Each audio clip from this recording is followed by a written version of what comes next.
እንደዚህ ክፉ አትመስለኝም፣ ግን አንዳንዴ ይነሳባታል እንዴት እንደሆነ ባላውቅም እና እህትየው መመለስ አለብሽ ምናምን ነገር አለች። እምቢ አልኳት። አልመለስም፣ እኔ ሞቼ ነው እዛ ቤት የምመለሰው እንጂ አልመለስም አልኳት። ለመመለስ ለምን ከመጀመሪያው እንደዛ አይነት ነገር አደረግኩ ብዬ እምቢ አልኩኝ። ጥላችን ቀጠለ። ከዛ እህትየው ደግሞ አጋጣሚ ቤት እየቀየረች ነበረ።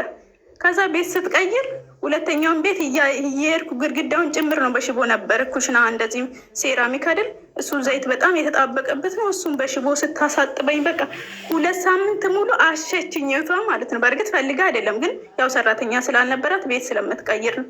ግን ቢሆንም በቃ ብቻዬን ደከምኩኝ ማለት ነው። ባልወጣው የሚያስብል ስራ አይተሻቂያለሽ። ባልወጣው የሚያስብል ስራ ውስጥ ነው የገባል። እሰራለሁ በቃ ምንም አማራጭ የለን። እቃ እንትን እናሽጋለን፣ እዛኛው ቤት እንወስዳለን፣ በረንዳ እናጥባለን። በቃ ሁሉም ነገር እኔ ላይ ወደቀ እዚኛው ቤት።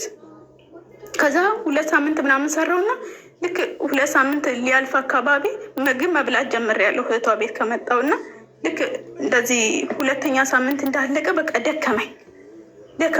ለማን ነው የምለፋው አልኩኝ። እዛ ቤት እስከ 4ኛ ወር ይሁን እስከ ምናምን 5ኛ ወሬ እና 6ኛ ወሬ ላይ ነው የወጣሁት እና የ1 ወር አልተከፈለኝም። ስጪኝ ስላት እምቢ አለችኝ እና ከዛ ለምንድን ነው የምሰራው? እዚህም እየሰራሁ አይከፈለኝም፣ እዛም በነፃ ነው። ስለዚህ እንደውም አልፈልግም አልኩና ኩሽና ገብቼ፣ በእርግጥ ጥፋት ነው ይህን ሳወራ ጀብዱነት ተሰምቶኝ አይደለም፣ ግን በዛ ሰዓት መሮኝ ስለነበረ ኩሽና ገባውና በረኪና ጠጣ።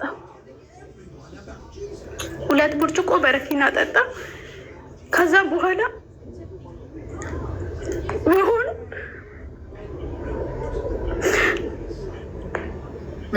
ይቅርታ፣ አይዞሽ እናቴ። የሰው ልጅ እኮ ተስፋ ሲቆርጥ ምርር ሲለው የሚያደርገው ነው። ከዛም በኋላ በቃ የምሆነው ጠፋብኝ። በረኪናው ከጠጣው በኋላ እንደ በሬ ነው የሚያገሳኝ። ውጣ ብሎ መውጣት አቃተኝ። በቃ ግን አልደረሱልሽም እነሱ ሳሎን ውስጥ ቁጭ ብሎ እያዘዙኝ ነበር። ይሄን አርጊ ዛሬ ምን ዝም አልሻሉ። ከዛ መረረ ስላለኝ በቃ ለምን እነሱም አሽከር ሆናለሁ ብዬ ነው በቃ ግራ ስለገባኝ ከዛ በረኪና ጠጥቼ ከዛ በጣም እንደ በሬ ነው በቃ ድምፅ ምናምን ነገር የሚያስጠላ ነገር እንትን የሚለኝ የሚያገሳኝ እንጂ አይወጣም። ይቅርታ ግን ምግብ እየበላሽ ችግር የለም ማለት ከዛ እንደ በሬ ነው የሚያገሳኝ፣ አይወጣም። በቃ አስጨነቀኝ። የሌለ ባልጠጣሁት የሚያስብል ስሜት ውስጥ ነው የከተቱ። ከዛ ኩሽና ሽንት ቤት ሄድኩኝ ማለት ነው። ሽንት ቤት ሄጄ በቃ ጎንበስ ብዬ እንዲወጣልኝ ታገልኩት። በቃ ነፍሴ ተጨነቀች። የሌለ በቃ የሚሰማኝን ስሜት እንኳን እስካሁን አንዳንዴ ሳስበው ራሴን ነው እንትን ምዶን እንዴ ሳሎን ሄደሽ ሆስፒታል መጥያቸው እንዴ እኔ እኮ እዛን ጊዜ ለመሞት ነው፣ ግን ስቃዩ ሲበዛ ነው መሞቱን ሀሳብ ማለትም ባልጠጣው ያልኩት እንጂ እኮ መሞት ፈልጌ ነው። ምክንያቱም እሷም ካልሞተች ከዚህ ቤት አትወጣም ነው የምትለኝ። ደላላ ጋር እዛ ቢሮ ውሰጂኝ ስላት እምቢ አለችኝ እንጂ እኮ እኔ መሞት ፈልጌ አይደለም፣ ግን ከሚያደርጉትና ከስራው ጫና አንጻር ነው። ከዛ ሽንት ቤት ገብቼ እንደምንም አስታወቅኩኝ ማለት ነው። ከዛ የቤቱ ሽታ እንዳለ በክሎሮክስ ተበጠበጠ ማለት ነው። ከዛ ምንድን ነው እያሉ እየጠሩኝ ዝም ስላልኳቸው ሲመጡ ሽንት ቤት ተንበርክኬ ያስታወኩ። ከዛ ሽታውን አሸተቱና ፖሊስ ይጠራ ተባለ። እኛ ላይማ አትሞትም። እሷንም ጠሯት ደውለው፣ ስራ ቦታ ነበረች። ይሄ ጥፍር አክሬሊክ ምናምን የሚባለውን ጥፍር እንትን ነው የምትሰራው እና እሷም ተጠራች። ከዛ ፖሊስ ይጠራለች። ከዛ እናትየው ፖሊስ አትጠራም፣ እቺ ልጅ እኮ በደህናው ሰዓት እየሰራች ነበር፣ ዛሬ ፖሊስ አትጠሪ ምናምን ተብሎ ከዛ እናትየው ቤት መኪና እንደዛ ካስታወቅኩኝ በኋላ ወተት አመጡልኝ። መጀመሪያ ወተት አመጡልኝ፣ ጠጭ አሉኝ። አልጠጣም አልኩት። እኔ እኮ ለመሞት እንጂ ለመኖር አይደለም የጠጣሁት፣ አልጠጣም አልኩት። ወተቱን እምቢ አልኳቸው። ከዛ መኪና አስመጡ። መኪና ከጎንና ከጎን ተቆልፎብኝ እናትየው ቤት ተወሰድኩኝ፣ ከእህትየው ቤት ማለት ነው። ከዛ እናትየው ጋር ሄድኩኝ። ከዛ እዛ እንደዚህ በቃ አፌ እንዳለ ምላሴ ተቆራረጠ። የምግብ ጣም አላውቅም። እንደዚህ ጨው ይኖረው ኪሎ ያርጉበት ባዶ ይስጡኝ፣ ምንም ነገር ጣም የሚባለውን ነገር አላውቅም። ከወር በላይ ነው። ምላስሽን ቆራርጦት ምንም አይነት ጣም የለውም። በቃ ውሃ ነው የምወስደው ሁሉ ንጹህ በቃ ልክ እንዴት ነው ውሃ ጣም የለውም፣ እንደዛ ነው። ከዛ እንደዛ ሆንኩኝ። ከወር በላይ ነው የተሰቃየሁት። ምግብ ሶስት ይወጣል። በቃ እንደዚህ እንትን ነው እርጎና እንደዚህ ወተት ነክ ነገር ነው ሴትዮዋ አሮጊቷ መሰጠኝና እሷ ቤት ነው ለተወሰነ ሳምንት መሰለኝ እሷ ቤት ቆየው። ከዛ ከተረጋጋው በኋላ የፖሊሱንም ሀሳብ ቀየሩ። እንደገና ወደ እህቷ ቤት መለሱኝ ማለት ነው። እህቷ ቤት መለሱኝ። ስራዋን ጨረሰኝ። $50 ይሁን $75 ይሁን እንደዚህ አላውቅም፣ ብቻ ሰጠችኝ እህቷ ማለት ሰጠችኝ። እና ደላላ ተደውሎ በቃችን ምንም እዚህ ቤት ሆና ተስፋ አይኖራትም፣ ከዚህ በኋላም ይህን ነገር ትደግማለች፣ እኛ ሰበብ አንፈልግም ብሎ ሌላ ቤት ወሰዱኝ። ከዛ የሆነ ቤት ወሰዱኝ፣ እዛ ጠበኩኝ። ከዛ እዛው ቤት ምሰራ መስሎኝ ነበረ። ከዛ እንደውም ስራ አለ ወይ ልስራ ምናምን ብዬ ተነሳው። ከዛ እዚህ አይደለም ስራሽ ምናምን ሰው የሌለበት ቤት አለ እዛ ነው የምትገቢው አሉ። እሺ ብዬ ጠበኩኝ። ከዛ ከሰዓት በኋላ 2 ልጆች አላት፣ አንድ ወንድ አንድ ሴት እና አንድ ህጻን ልጅ፣ 3 ልጅ፣ አንድ ህጻን ልጅ 2 ትላልቅ ማለት ነው አላት። ከነባሏ መጡ፣ እነሱ ወሰዱኝ ማለት ነው። ወሰዱኝ እንዳልኩሽ 2ኛ ቤት ገባውኝ። 2ኛ ቤት ገብቼ በቃ እስከ 3 ወር ነው እስከ 4 ወር በቃ እናት አገኘው ማለት ነው። እናት አገኘው እዛ ቤት የምር ማለት ስልኩ እንኳን በወር አንዴ ነው በቃ በወር አንዴ ለእናቴ ይደውላሉ። ከዛ እህት የለ ወንድም የለ ምንም ነገር የለም። በወር አንዴ 5 ደቂቃ 10 ደቂቃ እዚህ አልፍ መጀመሪያ ቤት ማለት ነው። ከዛ እዚኛው ቤት ገባው በቃ በደንብ እንትን ወደ ራሴ እስከምመለስ ታሪክ የተናግሯቸውን የመጣሁት በደንብ ራሴ እስከምመለስ በቃ እናት ሆነችኝ። እና በሳምንት አንዴ ምናምን መጀመሪያ ታስደውለኝ ነበር እና በቃ እማዬ ራሱ ሳናግራት አሁን እናት አግኝቻለሁ አንቺን አልፈልግሽም እስከ ማለት የሚያደርስ ፍቅር ውስጥ ነበር መጀመሪያ አካባቢ ላይ። ከዛ የሆነ የቆየን 3 ወር 4 ወር ስንቆይ ከልጅቷ ጋር መጣላት ጀመርኩ። ከሴት ልጇ ጋር የ10 ዓመት እና 11 ዓመት ልጅ አላት። እና በቃ ቅናተኛ ምንም ነገር ብሰሪ ደስ የማይላት እንዴት ነው ሰው መኖር የማይፈልጉ አንዳንድ ሴት ልጆች እንደዛ አይነት ጸባይ ነበራት። እና በቃ እንትን አለች ልጅቷ በጣም አስቸገረችኝ። አልናገራትም ግን በቃ ስራዋ እኔና እናትየው ማጣላት ነው። የሆነ ነገር ሰርቼ ዞር እላለሁ፣ እሷ ስትመጣ ታበላሸዋለች። እኔ ደግሞ ይሄ ነው ያ ነው ብዬ አልናገርም። እንደዛ እያደረግ ቆየን። ከዛ ልክ 4ኛ 5ኛ ወር አካባቢ ላይ እንደዚህ ፍሪጅ አትንኪ፣ እቃ አትስበሪ፣ እቃ አታስጩይ፣ ቤቱን አትረብሺ ምናምን ነገር ብላ በእንግሊዘኛ ጽፋ ለጠፈች ልጅቷ ማለት ነው። ከዛ አነበብኩኝና በጣም ተናደርኩኝ። ራሷ ነች ሻይ ከፈለሽ እኔ ሻይ ለ6 ወር ቡናም እናቴ ጋር እንደዚህ ቤተሰብ ጋር እያለሁ ጠጣለሁ፣ ሻይም ጠጣለሁ። እዛኛው ቤት ግን ሻይም አልጠጣም ቡናም አልጠጣም። ትኩስ ነገር ራሱ አፌ ውስጥ ገብቶ አያውቅም። ድንገት ሰው ቤት ከሄድኩ ብቻ ነው፣ የመጀመሪያው ቤት ማለት ነው። እዚህኛው ቤት ግን የፈለግሽውን ጠጪ ተብያለሁ፣ የፈለግሽውን ጠጪ የፈለግሽውን ቢ ተብያ ተፈቅዶልኛል ማለት ነው። እና ልጅቷ ይሄ ነገር አልተመቻትም። ከዛ ያን ነገር ሁሉ ሪጀክት የሚያደርግ ጽሁፍ ነው የጻፈችው ፍሪጁ ላይ። ከዛ ስጽፍ በጣም የተናደርኩት። ከዛ እኔ እናትየውም አንዳንዴ ልጅቷን ስለምትደግፋ ስለምትወዳትም ተስማምቶ ያደረጉ መሰለኝ። አንዳንዴ ታውቂያለሽ እናት ስለሆነች የልጇን ቃል ትሰማለች። እና ብዙም ይሄናል ያው ሰው እንደመሆኗ መጠን ልክ ነው ሀሳቧ። እና እንደ እናትነት ደግሞ የምትደግፋት ነገሮች አሉ። ከዛ ተስማምቶበት ያደረጉ ነው የመሰለኝ ታውቂያለሽ። ከዛ ጽፋ ለጠፈች ማለት ነው። ለጥፋ ማንም ያነበበው ነገር ሰው የለም። እኔ አነበብኩትና ከዛ ዝም አልኩኝ። ከዛም በኋላ እናትየው መታ ገንጥላ ጣለችው። ስትጥለው ለካ ሁለታችሁም ተስማምታችሁ አስባችሁበት ነው አልኩኝና እሷ ያለችውን ነገር እያንዳንዱን በወረቀት ላይ ጽፌ በአማርኛ ማለት ጽፌ እንደ ደብዳቤ ማለት ነው ወደ ታች አሉ። እንደዚህ አጋጣሚ ቆሻሻ ስንጥል ታች ልጆቹ ህፃኑን ላጫውት በመኪና ምናምን ስወርድ አሉ እና መኪና ሳጥበም ታች ስለመወርድ ማገኛቸው ልጆች አሉ እና ከፎቅ ላይ ወደ ታች ወርውሬ ወረቀቱን አነሳችና የደላላይ ቁጥር አለበት ለእሷ እንድትልክልኝ አስደረግኩ ማለት ነው። ከዛ ፎቶ አንስታ ለደላላዋ ነገረች። ከዛ ደላላዋ ደግሞ ለእኔ ሴትዮ ደወለችላት። ከዛን ቀን ጀምሮ ጦርነት ተጀመረ። እንዴት ነው የቤታችን ገበና ወደ ውጭ የሚወጣው? ለምንድን ነው የነገርሻት? እንዴትስ ነው የነገርሻት የሚለው ነገር አልዞረብኝም። ከዛን ቀን ጀምሮ በራሴ ጥፋት ማበድ ጀመርኩ ማለት ነው። እንዴት ትናገሪያለሽ አለች። በቃ አበደች። ሰውየው ብዙም ተቆጪ አይደለም፣ ይደግፋታል። ቢሆንም ግን ተቆጪ አይደለም። እና ከዛን ቀን ጀምሮ በቃ ነገሩ እንዳልነበረ ሆነ። ያኛ ነገር መናገሬ ስህተት ነበረ። እኔ ለሱ መናገር አልችልም፣ ባሏ ነው። ለራሷም ደግሞ መናገር አልችልም፣ ልጇ ነች። ራሷ ነች ደግሞ ወረቀቱን አንስታ የጣለችው። ለአንቺ አይደለም ትለኛለች። ከኔ ውጭ እኮ አንድ የ8 ዓመት ወንድ ልጅ ነው ያለው። ኩሽና የሚገባ የሚበላ የለም። ልጅቷ የሆነ ትጸየፋለች እንደዚህ አበሻዎችን እና ስለምትጸየፍም ነው በቃ ግራ ስለገባኝ ያን ነገር ያደረግኩት። ከዛ ነገሩ እንደዛ እያለ ቀጠለ። ከዛ አሁንም በቃ በዚህ ቤት መማረር ጀመርኩኝ ማለት ነው። ከዛ ምን አደርጋለሁ መድኃኒት እያነሳው መቃም ጀመርኩኝ። ከኮመዲን ውስጥ አለ እነሱ ገዝቶ የሚያስቀመጡትን እሱን እያወጣው እቅም አለው። ግን ምንም አያደርገኝም። ምንም ማለት በቀን 30-20 እቅም አለው። ግን ምንም ነገር አያደርገኝም። ለተወሰነ ቀናት ብቻ ምግብ አልበላም። ከዛም በኋላ መልሼ ይበላለሁ። ምንም ጉዳት አያደርስብኝም።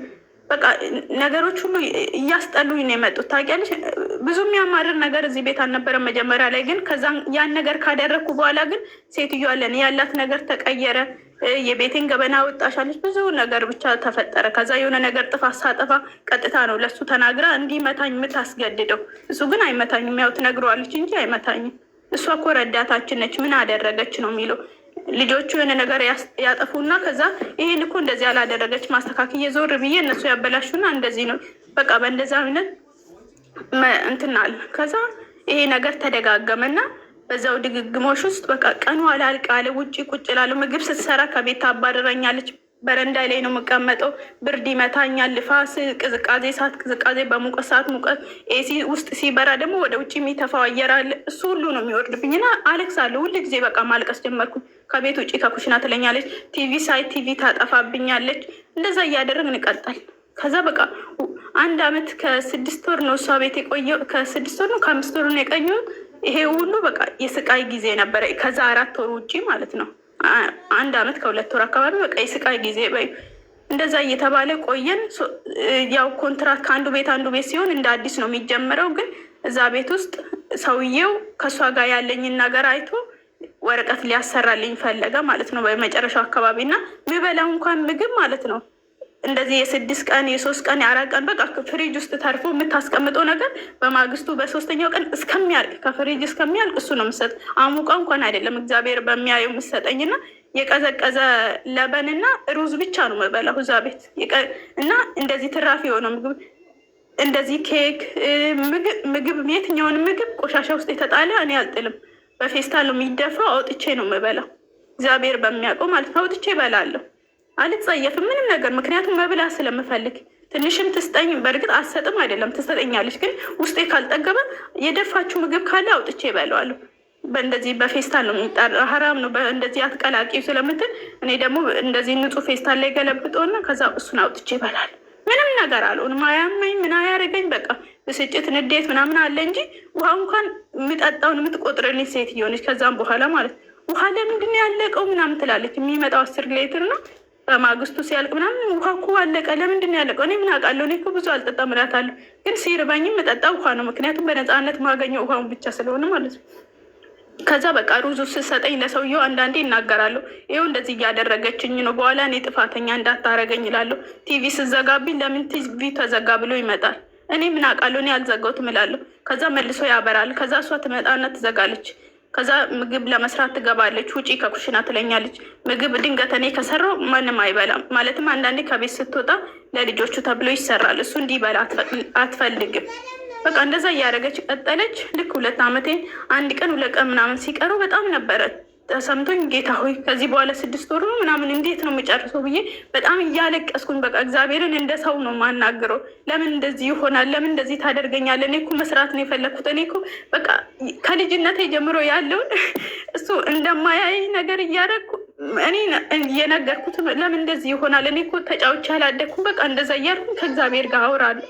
ከዛ መጨረሻ ላይ አጋጣሚ ደሞዝ ያው በየወሩ ምናምን ነው የተቀበልኩትን $150 መልከው እና ደሞዝ ሰጠኝ። ከዛ ላኩኝ። የ2 ወሩ ይመስለኛል አላቅም $300 ላኩኝ። ከዛ ልኬ በማግስቱ መሰለኝ። ከዛ ለምን በማግስቱ አይደለም ብርሽን እንኪ ያለኝና ሰጥቶኝ ልከን መጣን። ባንክ ቤት ነው የምንልከው $10 ሰጥተን መጣንና ከዛ ዛኑ ቀን ማታ ነገ እኮ በረራሽ ነው አለኝ። ይሄ አልኩት እኔ ሳላብድ ከዚህ ቤት ልወጣ አልኩት። እንደዚህ ነው ለሱ ያልኩት። እኔ ሳላብድ ከዚህ ቤት ልወጣ አልኩት። ከዛ ለምን አትሄጂም አለኝ። እኔ እኮ እንደዚህ በቃ እንትን አለኝ። ደነገጥኩኝ ማለት ነው። እኔ በጤንነት ከቤሩት እወጣለሁ ብዬ 1 ቀን አስቤ አላውቅም። ከዛ እንዴት እንደዚህ ትያለሽ? ይሄናል እንዴት ጨካኝ ታረጊናለሽ? ምናምን እሱ እንደዛ ቶሎ ያሰራበት ምክንያት ሁሌ ስለምንጣላ ነው።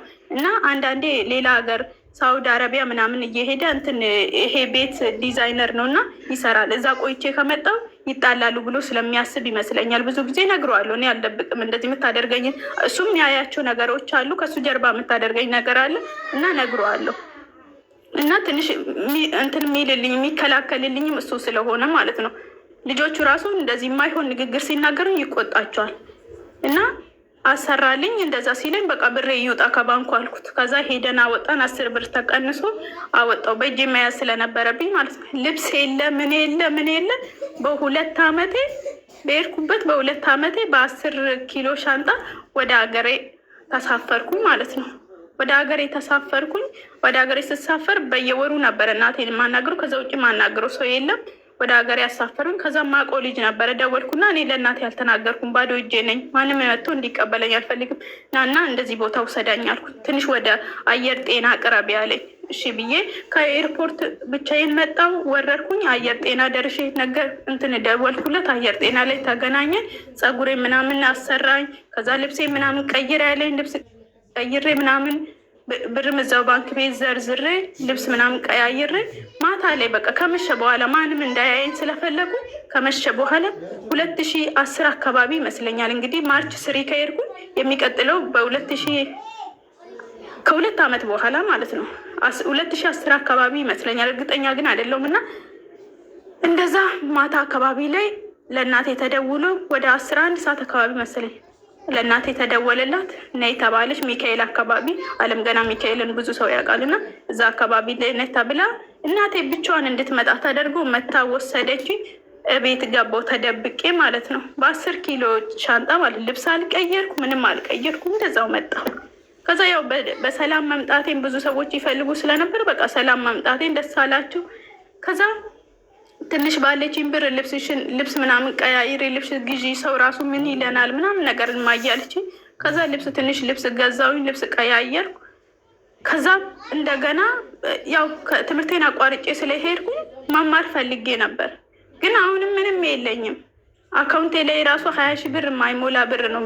እኔ እንጃ እርግጠኛ ባልሆንም 20 ሺህ ብር ራሱ ይሄኛው ቤት 2ኛው ቤት አመት ከምናምን የሰራሽበት ቤት ደሞዝሽን ሙሉ አልሰጡሽም? ይሰጡኛል። የሚሰጡኝን እልካለሁ። እኔ ከዛ ውስጥ ያደረግኩት ስልክ ብቻ ነው። ስልክም አልጠቀምም፣ ዝም ብዬ እጄ ላይ ነው እንጂ ስልክ ብቻ $150 ተገዛ። አልጠቀም ማለት ለማትጠቀም ለምገዛሽ ዋይፋይ የለም ቤት ውስጥ እንድትጠቀም አይፈቀድልሽ ነው? አልተፈቀደልኝ ምንም ነገር። ዝም ብዬ ነው ስልኩ ናት ያልፈቀደችልሽ? ሁለቱም ቤት ስልክ አልተፈቀደልኝም። ያው የመጀመሪያ ቤት ነው። የመጀመሪያው ቤት ማታያቸው እንኳን ስልክ ሊፈቀዱ ምግብ የማይሰጡ። 2ኛው ቤት በዛት ስህተት ብቻ በቃ ያንን ለደላላሽ በመናገርሽ ብቻ የቤቴን ገበና አወጣሽ። ተለወጡ፣ በቃ ተለወጡ። ተለወጠች እና ኔትወርክ አይፈቀድልኝ። አመት ከ6 ወር ሙሉ እሷ ቤት ስትሰሪ አንድ ቀን ፊቷ አልተፈታም። ከዛን ጊዜ ጀምሮ እናወራለን። ያው ልጅም ስላለ ህፃኑ ልጅ ስለማጫውቶ ይሄና ተቀየረች የሚለው ነገር ሳይሆን መጀመሪያ ከነበረችው ፍጹም ተቀይራለች። እና ስራ መስራት ባለብኝ ሰዓት ብቻ ነው። ኩሽና ምሳሌ አሁን እሷ ስትገባ እኔ ከኩሽና መውጣት አለብኝ። ምግብ ስትሰራ ማለት ነው። ምንም ነገር እንዳያት አትፈቅድም። አጠገቧ እንደሆነ አትፈቅድም። መጀመሪያ ግን በቃ ሁሉ ነገራችን እና እኛ ጋር ቁጭ በይ ሲሉኝ ራሱ እዛኛው ቤት ብቻዬን ስላስለመዱኝ አልፈልግም እላለሁ። አንዳንዴ ግን ሄጄ ይቀመጣለሁ። ከዛም በኋላ ኮንትራት 2 ዓመት ሳትጨርሽ እንዴት እንድትሄጂ ፈቀዱልሽ? ሰውየው ነው። እኔ እዛ ሌላ ሀገር ሄጄ ከቆየው ሳውዲ አረቢያ የሆነ የተለያዩ ሀገር ይሰራል እና ይሄ ምንድነው ኢንቴሪየር ዲዛይን የሚባለው ነገር እንደዛ ነው። እንደውም ቲክቶካቸው ራሱ ነበር እንትናቸው ፌስቡካቸው እና ኤቫ ዲዛይን ምናምን ነው የሚባለው እና እንደዛ ስለሆነ ሌላ ሀገር ይሄዳል። ሲሄድ ደግሞ ቆይቶ ነው የሚመጣው። እሱ ቆይቶ መጣ ማለት ደግሞ ቤት ውስጥ ያለው ነገር ያው ያውቃል። እያንዳንዱን የምታደርገኝን ነገር የምታበላኝን ነገር ያውቃል። ስለዚህ የሆነ ነገር ትሆናለው